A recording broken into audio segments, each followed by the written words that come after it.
Welcome to Chaotic Healing with Jayden Auburn. I'm Jayden Auburn, your host and the founder of Tice Consulting and Therapy and co-founder of Chaotic Healing.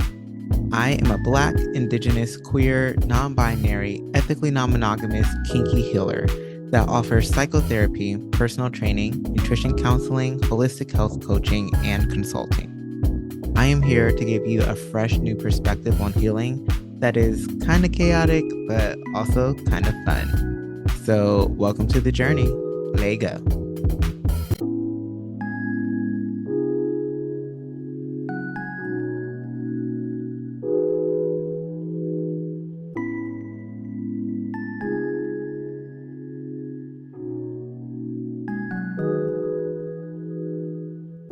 Hey, y'all. Welcome back. Um, I'm really excited to share this episode because I'm going to talk a little about me. And maybe it's because as a therapist, I am always hearing other people talk about them. I just love talking about me. Also, I'm an Aries, fire energy. But more importantly, I think it's really important for you all to know that I am just a human. I did not shoot out of my mom's vagina with lots of emotional regulation and positive thinking skills. I am not someone who just doesn't experience anxiety and depression and starting from this enlightened place, right? It is quite the opposite.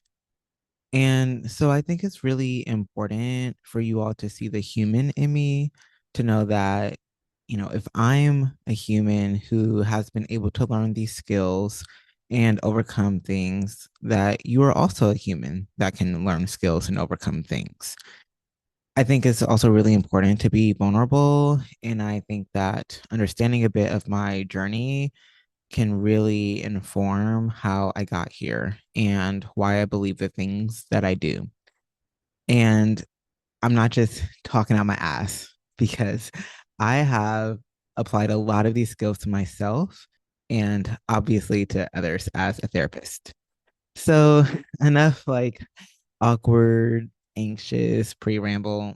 Let's get into it. So, growing up, I like to say I was a little budding borderline, a fun term that I learned in 2017 in school, and realizing as I say it right now that is not the best term. Yeah, it's just like one of those things where you just say out loud and you're like, I think that term is outdated and I could edit this out, but I'm going to keep being vulnerable and share my growth with you all. Essentially, I was definitely on the pathway of meeting criteria for borderline personality disorder as a child. As a young child, I was diagnosed with bipolar disorder. I was diagnosed with that when I was 12 years old in seventh grade. And it was like 4 months after I started puberty. And I mean, seventh grade is already awful. Hormones from puberty are very confusing. And also, my parents were separating for the second time. And there was just, I just didn't have any skills for emotional regulation. I also had undiagnosed ADHD. So, just like a lot of impulsivity. And yeah, then I started puberty, and my home life was not great, like, not great at all. My parents were separating. I moved out of my childhood home for the first time. One of my parents was so mentally unwell that they ended up in an intensive outpatient program. At this point in my life, I started having some emotional regulation issues and specifically a lot of anger. I also was struggling with self harm via cutting and suicidality. One time I was in a fight with my mom, and I think she wanted to like take my MP3 player. And for anyone young that's listening, that is an old school way of listening to music. But yeah, I think she wanted to take away my MP3 player, and I used music to cope. And I was just like, absolutely no, I absolutely lost it. And I grabbed a knife and I was like, "Is this what you want? You want me to like if I can't listen to music, I'm going to cut myself, right? Is this what you want?" And then I think my mom called the cops on me because she was scared, and I almost got admitted to a psychiatric hospital. But apparently, they didn't have any beds, so I was just gonna have to be like in a cot in the hallway. And my mom was like, "That's not great," so I didn't end up going. But after that whole experience, they were like, "Yeah, you either have ADHD or bipolar."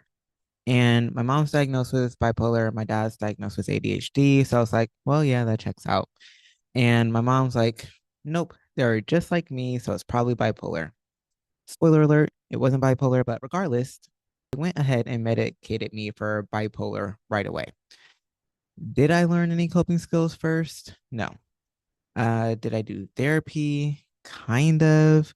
But my mom came to all of my sessions and sat in all of my sessions. So that was weird. Also, maybe gives you some insight to maybe not the healthiest family dynamics. But yeah, just straight on medications, and it really just numbed me out. They put me on mood stabilizers, and about 2 years later, they put me on antipsychotics. And I had just turned 14. And then after that, a couple years later, I got put on anti-anxiety medication as well. So it was really just like medicate, medicate, medicate. And then, of course, because that wasn't solving the problem, things got worse. Usually I would just be numbed out of my feelings. I remember just having a moment where like I couldn't cry at all. I was at the Holocaust Museum in Washington, D.C. on a school trip, and every single person around me was crying. All of my classmates, teachers, everyone in the museum. And I was like, objectively, I can see that this is sad, but I feel absolutely nothing inside. I wonder if there's something wrong with me. So I was just completely numbed out until, emotions would eventually boil over, and then I would have a fit of rage, in which people then would call a manic episode, which is actually not the definition. Like it's not the criteria for a manic episode. Emotional dysregulation, mood instability, those that's not a manic episode.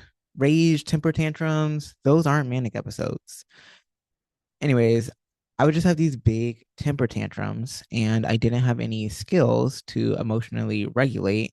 My parents didn't have the skills to emotionally regulate, so I wasn't taught them.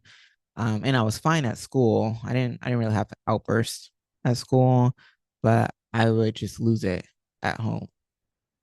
I did sometimes have outbursts with my friends where I would just forgive and forgive and forgive and forgive and not set any boundaries and give people a million chances until I would just be like, no, fuck it. I'm done, and burn the bridge and never talk to me again. Right? Just that flip of a switch. And that is a lot of my experience growing up. I got kicked out of my home a lot just because of a lot of fighting with my mom, just, arguments and stuff. Police were called by either me or my mom like multiple times. And I'm black. We out here calling the cops, like y'all. Yeah, it was not great. Like, not great. And I just couldn't even feel my feelings that well most of the time to even try and figure out why things weren't great. Eventually, I went away to college, and of course, because I still don't have any emotional regulation skills, some of those problems persisted. I think they were actually way more in check because I didn't have any of the same familial dynamics that really pushed my buttons quite as much once I was in college. But there were still times where I was grumpy and not well nourished and sleep deprived, and people pissed me off, and I would get emotionally dysregulated. And I never wanted to be like that, right? Like, I always felt so much shame and guilt and just like, wow, maybe I really am just this terrible, rotten person at my core. I just didn't know any other way to be growing up. I was told, oh, you're just like that because you're bipolar, right? Like that was it. And I was like, what does that mean? I'm going to be like this for the rest of my life? Like, oh yeah, you have temper tantrums because you're bipolar, not because you don't have emotional regulation skills, which you could learn, just you're bipolar. And that's just how you are. And I just felt so hopeless and out of control. As I continued in undergrad, I ended up getting into a long term relationship. And I think that this was the first relationship where I got really, really close with someone. And we were living together, and I just couldn't hide those parts of myself forever. And so I would blow up at them, and I would have my temper tantrums, and we did not have the best dynamic at all. And yeah, my partner definitely allowed way more than they should have. But I also knew that I didn't, that this is not how I wanted to be in a relationship. And there was a particular moment when we were arguing. We had been arguing for like a solid week. It was just one of those weeks. And we were arguing, and I was like, you know what? I think that I'm going to just be at my apartment right now for the next 3 weeks to take some space from you. Which, in retrospect, when I say it like that, it's probably not the end of the world. But because we were like very codependent, like that was as close to breaking up as we were really getting. And I think it was kind of like, this might be the end of our relationship. And I saw the way my partner looked at me when I said that. And I saw the sadness and hurt in her eyes. And I realized in that moment that if I didn't get my anger in check, that I was going to lose this relationship. And if I lost this relationship because of my anger, I felt like it would just validate that I would never be able to have a long term, happy, healthy relationship. And I didn't want that to be true for me. And so I was like, wow, whoa, what? What am I saying? No, let's go inside. Let's talk this out. And that was huge for me. It was the first time in my whole life, I was like 19 or 20, where I was in full rage mode and I was able to calm myself down. I think like maybe the next semester I took abnormal psych. I'm a psychology major, and we read the whole DSM. And as everyone does when they read the DSM for the first time, they diagnose themselves with literally everything in the DSM. So of course I did that. I'm like, oh yes, I have like 8 different disorders. And then we get to personality disorders, which is at the very end of the DSM. For those who don't know, the DSM is the book that therapists and mental health professionals use to diagnose you. So personality disorders are at the very end, and I read borderline, and I was like, ooh, no. I thought I felt all these other ones, but nope. This is it. This is the one for me. This is me. Oh no. That's not what I want. That is not what I want for my life. Not that people with borderline personality disorder can't live happy, healthy lives. I think it was just like a wake up call for me that I was not headed down like my best emotionally regulated path. And I got really motivated between that experience and the instance with my partner. Um, and was just like, I need to be better, right? Like I need to do the work. And so essentially I started to just like DBT myself, like use dialectical behavior therapy on myself.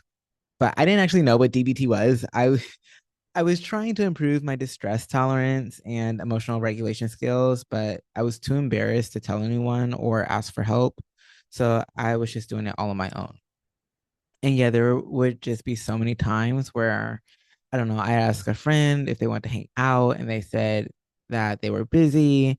And I'm spiraling, thinking that, all of my friends are meeting each other behind my back. And They're all having a good laugh about how I think I'm good friends with them, and they're keeping up this facade so they can all laugh at me about how they really all hate me. And it's so hilarious that I would ever think that they're my friends. And if that sounds really dramatic, that is also an actual experience I had while getting severely bullied in the fourth and fifth grade. So, yeah, trauma, right? This is a great example of how personality disorders are just an expression of trauma. So normally when I would feel that way and have those spirals, I would send really like passive aggressive text messages or maybe voice memos or call them if I didn't like want whatever I need to say to be screenshotted or whatever. And sometimes it would just be like passive aggressive and blunt, and other times it would be like, fuck you, like you clearly don't prioritize me as a friend. And yeah, I would have the urge to write those types of texts, and then I'd be like, no, I want to wait 20 minutes before I send any text. So I'm going to type everything out that I want to say in my notes app so I can't impulsively press send. I had to do it in a different app, right? Um, just like get all the vitriol essentially out of my system and then put my phone away. And in 20 minutes, if I still want to send it, I'll send it. And in those 20 minutes, I had no idea what to do with my body. I was just having a panic attack, just like pacing back and forth in my apartment, crying, like didn't know what to do. It was so much physical discomfort. And I had to wait the 20 minutes. It's the rule I set for myself because I was like, I need to be better. Um, I don't want to lose my relationships. And at this point, I knew I wanted to marry my partner. I was like, I don't want to lose this. This is what I have to do. And so I did. And, I think there are more effective ways to teach yourself distress tolerance and emotional regulation. But that's probably why my first real specialty was skills training, because that's really what I always needed. Like growing up, I needed someone to teach me how to handle my emotions. When I eventually came off my meds because of some health issues when I was 21, I experienced my full range of emotions for the first time. I never felt them post puberty because of all of the medication. So when I was 21 years old and in grad school, feeling my full range of anger and sadness for the first time, I had no skills and no idea of how to like regulate or manage that. And y'all, it was hard. So I am such a huge believer in teaching skills. And yeah, those are like the latter years of undergrad and then in grad school. Yeah, as soon as I started grad school, I came off all my meds again for health issues and I moved to Kentucky. And this was 2016. Let me tell you, this was not the time for a Black queer trans person to be moving to Kentucky in 2016, right before the 2016 election in Kentucky. Y'all, it was bad. And I'm feeling my feelings. Oh my gosh, it was so so intense. And then y'all, a month after the election, it was Christmas of 2016. My mom and my sister, they came for Christmas and we got into one of our real big fights over something dumb, as always. I think it started with a piece of spinach falling on the couch, and in that fight, I realized that we actually had a really fucked up relationship and that there was probably nothing I could do that would ever make them think of me as a human. I mean, that they did not really unconditionally love me. I mean, my mom straight up said, like, no one could ever love you unless you were manipulating them. So, Mother of the Year award. But yeah, so after that, I ended up going no contact with my mom and my sister for 7 years. Yeah, we actually just regained contact this past fall, fall of 2023. But yeah, so that was a very traumatic thing for me to experience. Luckily, I was in school to be a therapist during all of this, during the election and during coming off my meds and feeling my feels, during cutting off my family. Because if y'all have never had to do that, like if you want to understand unconditional love, it is the love that a child has for their parents. Everyone thinks that it's the love that the parent has for the child. No, it is the other way around. Cutting off my mom, not speaking to my mom was the hardest thing I have ever had to do, ever. And I mean, just years and years and years of like very active trauma symptoms from that. Flashbacks, like all of the things. It was really difficult because obviously I did still love her, but I knew that she was so harmful for me and that I was not going to become the person I wanted with her in my life. And yeah, so I'm learning about trauma and emotions and thoughts, and all of that is going on. And it really helps me contextualize things. I knew that after a traumatic event in the first 30 days, like what to expect and what was going to be most helpful to reduce the effects of trauma symptoms going forward. And I was able to do those things, and it was helpful. It helped me understand why my body was reacting the way that it did. So, this is also why I care so much about giving you all education and helping you all understand what your body is doing. Because if I was not learning all of those things at that particular time in my life, I truly, truly believe that I would have gone down the road of hospitalization. You guys, it was so hard. It was so much. But I was able to label it all as a trauma flare because I was receiving education about what trauma was. And I also learned I've never had a manic episode in my life and that I probably just, or I definitely have ADHD, like 100%. It's honestly kind of funny. Like, no one caught it because it's like textbook hyperactive ADHD. I just had good grades, so no one cared. And so after that, after grad school, I graduated, I moved to Seattle and started working in a crisis center.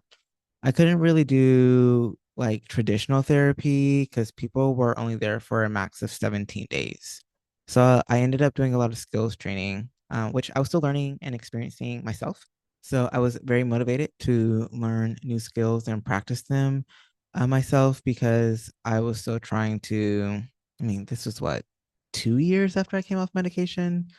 So yeah, I was still pretty new to dealing with my emotions and still trying to figure all that out. So I got to practice that for myself and with others by teaching skills training. Eventually, in 2020, when everyone's ADHD was flaring, um, I could no longer ignore the fact that I had it.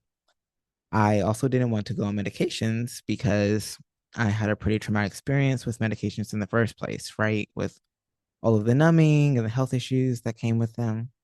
And so I got a certification in integrative mental health providing to learn how to treat mental health through diet and exercise and vitamins and enzymes because I didn't want to take meds and I knew other people didn't want to take meds. And that opened up like, yoga for trauma and understanding complex trauma and understanding about the brain and the body and top down and bottom up processing and all of this stuff. So that's really how I got to where I am now. And y'all, it's been a lot of hard work. I'm not gonna lie. Like, I've done some wild shit, like wild, emotionally dysregulated shit. Like one time I tried to put a hit out on like my very first girlfriend after we broke up because I have some connections like that. And luckily, my connect, there was a real one. They said, "Oh, this is your first breakup? Nah, we don't do stuff in hot blood. So like cool down. If you want to do it in cold blood, let me know." And I didn't because I'm not that type of person, not at my core anyways. But yeah, wild shit, throwing knives at people, And I'm also like really smart. So like I would manipulate the fuck out of people, like truly. Like I really value consent and autonomy now because I know that I'm very good at lying and manipulating people. And I didn't like that about myself. I have a special skill set. And now I like to use my manipulation skills for good by being a therapist and manipulating you into achieving your goals. But yeah, for a while there, it was not great. And it was really a journey to get where I am now. Now I've realized I'm not monogamous and I'm managing jealousy and my partner having other partners and just non-traditional relationships that require way, way more work. I'm currently in a long distance relationship. My partner lives in Spain, and gosh, I 100% never could have done that before. I'm a fairly emotionally regulated person now. I don't often lose control. It doesn't really happen anymore. If I'm being petty, it's intentional. If I'm angry, it's intentional. And I know how to express anger in helpful ways. I'm actually rebuilding my relationship with anger, which was really, really difficult, right? Anger is not a bad thing. It can be very useful, and I don't need to demonize it. I just need to use it in a helpful way and not shame myself every time I'm angry or express anger. But yeah, that's a little bit of my story and kind of how I got here and some of my struggles. And so as I continue talking about these things, just know that like I very deeply personally understand how hard it is to manage a panic attack, how hard it is to manage rage and not have communication skills and not know how to express yourself and not know how to connect with your body. It's a long process, and I'm not at the end of the journey. I don't think anyone ever really is. And I definitely am a very different person than I used to be. Well, I would say a more healed, healthier version of who I used to be, right? I am someone who gets to be a bit more value aligned than I used to be. I've always wanted to be a positive force, a healing force. I've wanted to be a good friend and show up for people. And I'm really, really loyal and I care a lot and very deeply. And now, most of the time, that is what my actions show as well. And that feels so great. Like, truly, truly, to be value aligned is one of the best feelings there is. To be able to trust yourself, to be able to say that you are a decent person and actually believe it. For so long, I thought that I was a piece of shit, that I was a monster, and that maybe I could extend the time between when the monster would rear its head. But at the end of the day, I was always a monster, and otherwise, I would just be wearing a mask. That the monster was my true self. That's truly how I thought about myself. And now I don't feel that. I do think that I'm a genuinely good person that is deserving of love from myself and from others. And I still fuck up sometimes, and I still have a lot to learn and a lot of areas in which I can grow, but I'm really proud of who I am. And that is what I want for you all. It's encouraging for you to know that there is a path forward that is a life that you can really be proud of. It takes a lot of time and a lot of hard work, but there's nothing about you intrinsically that would not allow you to be able to accomplish that. So, as always, I like to end with some homework. And my question to end on today is, who do you want to be? Because you can be truly whoever you want to be. Do you want to be kind? Do you want to be funny? Do you want to be loyal? Do you want to be, not me forgetting like literally every value word that is in existence in this exact moment, but I hope you get the point. This is one of my jobs as a therapist. I always say, like, you can put a whole bunch of values in a hat, pull them out, and I can help you become that person, right? But we all have values, and one is not better than the other. They're just values, as long as your values aren't harming anyone. I have a value of like understanding cultures and traveling the world. I like to travel a lot, and that might lead to a different path than someone who values like having really deep roots or being really settled in community, right? Neither is right or wrong, but what are your values? Who is the person that you want to be? Because until you can answer that question, you can't even entertain the possibility of becoming that person, let alone becoming that person. But trust me, you can become that person. You 100% can. You can say, I don't like who I am, and this is the person I'm going to be. Not every single moment is going to be aligned with this new person. It's going to take work, it's going to take time. But if you keep at it, you will get there. I promise. Now, if you need help getting there, that's a really great moment to reach out to a therapist. So I hope this was helpful, and I will chat with you later.